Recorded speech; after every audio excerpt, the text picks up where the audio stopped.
कठोर सर्दियों के महीनों के दौरान बंद रहने के बाद गुरेज बांदीपुरा सड़क को गुरुवार को आधिकारिक रूप से खोल दिया गया। दूर से गुरेज घाटी को कश्मीर घाटी के बाकी हिस्सों से जोड़ने वाली सड़क जनवरी में भारी बर्फबारी और प्रतिकूल मौसम की वजह से बंद हो गई थी। सड़क के बंद होने से गुरेज के निवासी दुनिया के बाकी हिस्सों से कट गए थे और उनके पास आवश्यक आपूर्ति और चिकित्सा सुविधाएं तक नहीं पहुंच पाई थी। उद्घाटन समारोह के मौके पर पत्रकारों से बातचीत करते हुए डीजी सीमा सड़क संगठन राजीव चौधरी ने कहा कि गुरेज और जोजिला सड़कें आवश्यक चिकित्सा और शिक्षा के लिहाज से महत्वपूर्ण है। दिनों के अंत में सड़क यातायात की आवाजाही के लिए भी खोल दी जाएगी। गुरेज बांदीपुरा सड़क के उद्घाटन का सभी क्षेत्र के लोगों ने स्वागत किया और उम्मीद की कि क्षेत्र के लिए विकास और समृद्धि के नए युग की शुरुआत होगी।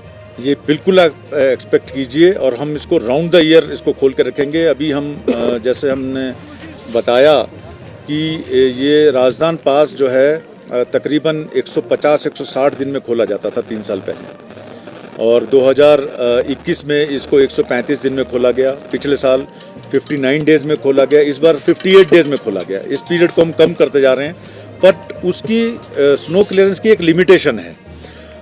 लेकिन जैसे आपने बोला कि पूरे साल खोला जाए, उसके लिए भी स्कीम्स जो हैं प्लानिंग स्टेज में हैं कि यहाँ पर एक टनल बनाई जाए जिससे ऑल वेदर कनेक्टिविटी हो गुरेज के लिए, और गुरेज के जो आवाम के लिए जो प्रॉब्लम्स आती हैं वो सारी सॉल्व हो जाएं।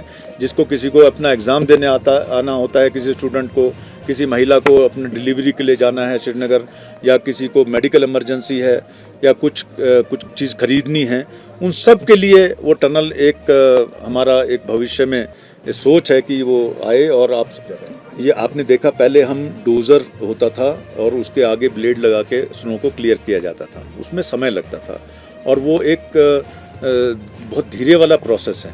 लेकिन अब हमने नई मशीनें, पिछले 2 साल में हमने बहुत नई मशीनें खरीदी हैं स्नो क्लियरेंस और स्नो ब्लोइंग के लिए, जो तेज़ी से काम करती हैं। और इस साल हमने एक और एक्सपेरिमेंट किया, में हम जोजिला से आए हैं कि वहाँ पर लैंड नेविगेशन सिस्टम लगाया हमने लीडिंग डोज़र के ऊपर।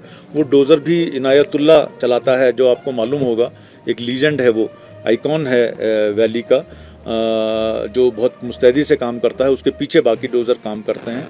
तो इस चीज़ को हम मशीनों के द्वारा, अपनी फॉरवर्ड प्लानिंग के द्वारा और एक इंटीग्रेटेड अप्रोच के द्वारा बहुत तेज़ी से हर साल काम कर रहे हैं।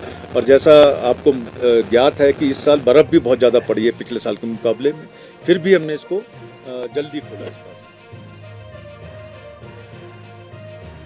दी आर्ट न्यूज़ डेस्क के लिए बांदीपुरा से तौसीफ अहमद की रिपोर्ट।